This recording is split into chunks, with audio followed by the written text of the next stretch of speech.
opció, en lloc d'escairat al vèrtex inferior, diguéssim, repartir dalt i baix.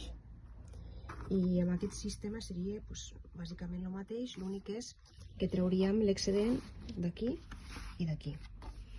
I això amb el regle faríem el que hem fet abans, de buscar i fer una línia a uns mil·límetres, faríem una línia amb llapis així, d'aquí fins aquí. Després posaríem també a uns mil·límetres per la part de baix i faríem la línia d'aquí fins aquí. I després faríem el mateix. Si teniu dues maneres de fer això, per exemple, si utilitzeu un regle que és gruixut, que ja té uns 3 o 4 mil·límetres, com en aquest cas, per exemple, tu et pots arropenjar al mateix llibre i ja fas un escaire i pots tirar la línia amb el llapis. Si no, si vols veure més clar, fas així el que hem fet abans i vas tirant enrere fins que et quedi més o menys paral·lel i recte i fas una línia amb el llapis.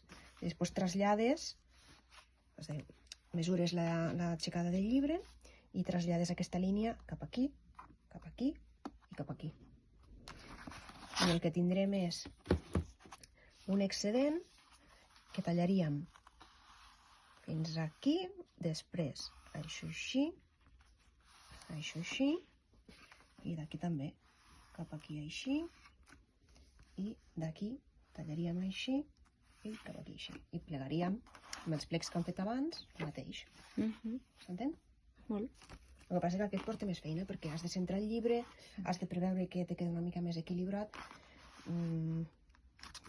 Pot ser més pràctica així perquè ja et dona un escaire real d'un mal llibre. Sí. No sé, a veure, la solapa aquesta te queda més llarga que aquesta, però això vull dir és per protecció, no és a nivell d'estètica que quedaria una mica més diferent. Doncs vale, no sé, algun dubte?